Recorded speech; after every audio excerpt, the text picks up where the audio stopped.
What's up everyone, OJ here. Welcome back to another video, and man, am I excited for the future of the Nintendo Switch, because there are some very interesting things that are coming up. Starting with the Game Awards 2021, we've got some rumors that are going down, what we could see at the show. In addition to the lineup for next year, things are looking pretty crazy. But before we get into anything, please make sure you hit that like button, subscribe if you're someone new, and click that notification bell to get my videos first. Now let's go ahead and first start off with the Game Awards and the rumors. I recently made a video talking about how the Legend of Zelda 35th anniversary, there was a rumor from Samus Hunter over on Twitter saying that Nintendo will have more information on potential Zelda titles or new Zelda games going forward. So that is definitely exciting. I mean, I think that would be pretty cool if there was a new Zelda game in terms of like Wind Waker, or if it's say like, let's say Twilight Princess,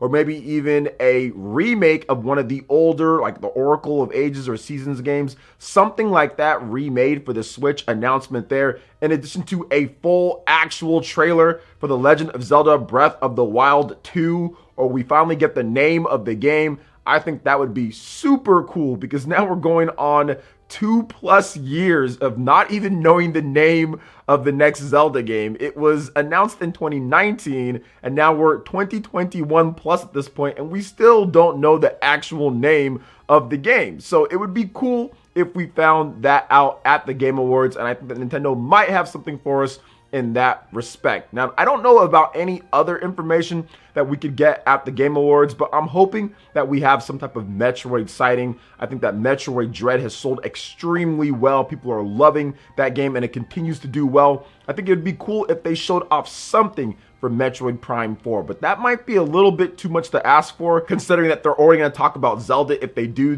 that. But maybe we get Zelda, or we get Metroid Prime, or maybe we get both of them. That would be like the dream scenario. We get Zelda and we get Metroid news at the Game Awards 2021. Now let's go ahead and move into next year, because I think that next year is when things get really crazy with the game releases and the lineup. So we know that Pokemon Legends Arceus is going to be a early 2022 game. That's right there in January. Obviously a very different style of game than what the Pokemon company is used to putting out when it comes to the Pokemon franchise. It's in the Legends line, which I think is going to continue just past this game. I think this game's going to have a lot of success as well, and they take more of a open world design or open-ended concept to the Pokemon franchise. You have your missions that you can do. You don't have gym leaders in the game, and it's more of a hybrid of action and turn-based combat, because you can actually control your character around and have battles with Pokemon where they're attacking you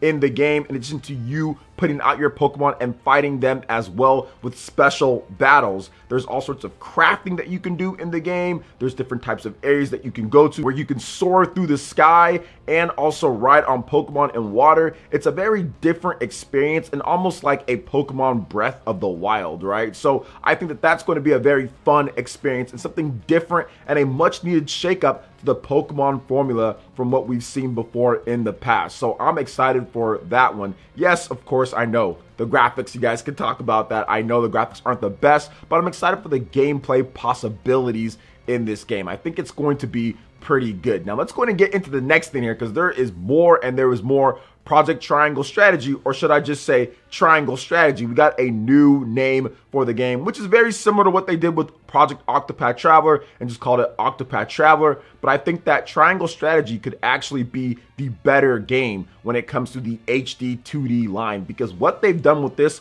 with the story and what they've done with the angles that you can play and the decisions, it looks like it's going to be absolutely incredible. Yes, it's a strategy RPG, but they involve verticality to it, to where you can have people on top of houses to get the jump on people and down the hills, to where it creates a dynamic gameplay experience. You combine that with the narrative and the story, and being able to have replay value based on decisions, and being able to recruit different members out there. This could be the defining HD 2D new title for the Nintendo Switch when it comes out next year. I think that's going to be a March title or so. And also at the Nintendo Direct, we got a bunch of cool announcements, 2022 stuff as well. Spring 2022 with Kirby and the Forgotten Land. That game is coming over to the Nintendo Switch, and it's the Kirby game that I think people have been wanting to play for a long time. It's a 3D action adventure. You have really cool, lush locations to go through, classic Kirby abilities with some new ones as well. Great boss battles, it seems like, exploration mixed into their platforming as well. It is Kirby through in and throughout in a 3D space, and people have been wanting just this. So I can see this Kirby game being the best selling Kirby game of all time, because I think the hype for this game is going to be at an all-time high, especially after Kirby Star Allies, while an okay game, definitely wasn't what people were looking for overall for a big new Kirby experience on the Nintendo Switch, although it was really cool to play with your family and friends as well. So I can give it credit for that, but I think that this Kirby game is exactly what people are looking for when it comes to a big new release of Kirby, and it seems like they've been working on this game for quite some time as well, probably 3+ years or around that time for this Kirby game, so I'm really looking forward to that. Next up, we've got Mario plus Rabbids Sparks of Hope. This is a game that I'm also very excited for because it is taking what they usually do. Once again, it's a strategy RPG, but making it a little bit more action oriented. Now gone are the actual individual tiles, at least from what it seems like from the gameplay trailer that they showed, to where you can move freely within that space, almost like a Valkyria Chronicles style of games. And from a graphical perspective, it looks absolutely insane. So much to where some people were like, oh, this is going to be on the Switch Pro or something like that, which it wasn't. It was on a regular Nintendo Switch. So very cool to see Mario plus Rabbids Sparks of Hope coming out 2022. And honestly, it's a sequel to one of the best strategy games that I've ever played with Mario plus Rabbids. So I'm looking forward to that as well. The Legend of Zelda Breath of the Wild 2, or the Legend of Zelda sequel. I mean, this is something that I definitely am super hyped for. Like, The Legend of Zelda Breath of the Wild represents to me the success of the Switch. It represents to me the freshness and the newness. The fact that they were able to make this type of game and have it on the Switch to where you can play that huge console Zelda experience anywhere that you want, created an experience to me that just hasn't really been matched when it comes to a new system launching and me playing it for the first time. Maybe Mario 64 had that experience for me where I was like, wow, this is something that I haven't really done before. This is something that's so new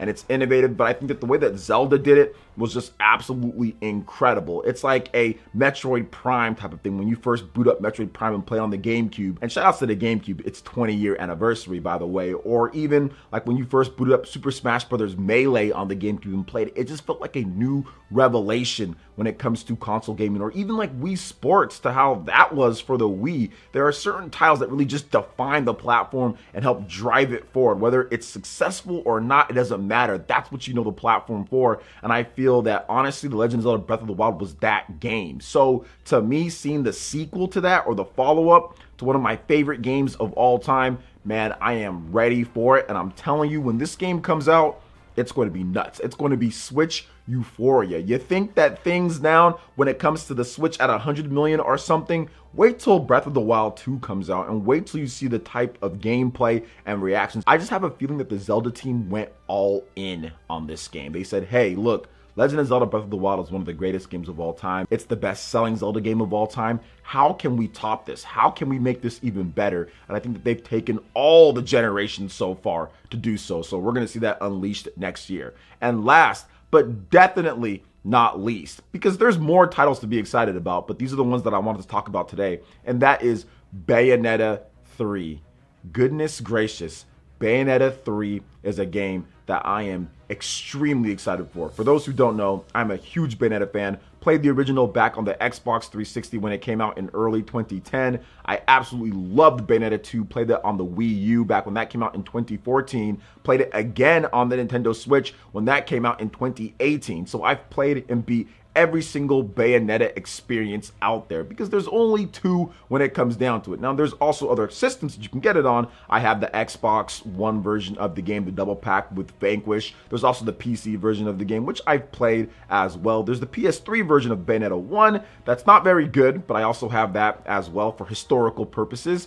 And honestly, out of all the Bayonetta that I've played, out of everything that I've done, I've had so much fun, and the experience of playing Bayonetta to me anywhere that I wanted. When I first played that on the TV, obviously it's a great game to play docked up on the TV, but goodness gracious, having the Bayonetta experience, just casually having that anywhere too as well, that was also really, really fun. Although the Joy-Cons can be a little annoying at times when it comes to playing a game like Bayonetta. It definitely plays a bit better with the Pro Controller, but it was just amazing to see for the first time ever Bayonetta on a screen like that. And I even tried it out on the OLED too, and man, it looks really good on the OLED as well, whether you're playing on an OLED TV or also playing on the OLED Nintendo Switch. But outside of that, man, Bayonetta 3 looks like it's going to take things up to the next level. I love the new Demon Slave mechanics where you have these huge like demon spawns that you're out there just fighting. It feels like a grand scale when it comes to the boss fights, which it's always felt like, but it feels like now you have more control of that. Usually it's just quick times or cutscenes that you can play those huge demonic beast things. Sometimes you're able to actually like have them out there and there's like AI controlled or they're fighting in the background, but this time you actually control them and there's multiple ones as well. So that to me has got me extremely excited, along with the revelation of Bayonetta, how she looks, why is her hair like that, who is that actually, what's going on with the story, what happened to the previous characters. There's so many answers in this game and I cannot wait to get through all of them. But the biggest thing with Bayonetta, and will always be the most important thing with Bayonetta, is the controls and is the gameplay and it's the weapons and what you do in the game. And that's where, in my opinion, Bayonetta is pretty much flawless. The dodge offset system, being able to customize weapons on your hands and also on your feet, all of that stuff is just perfect when it comes to Bayonetta, and I can already just see from being such a big Bayonetta fan and playing through all the games and getting all the achievements and all of the accomplishments and all the different things that you can get in the games, I can just see some of the quality and the technicality of what they've done in this game,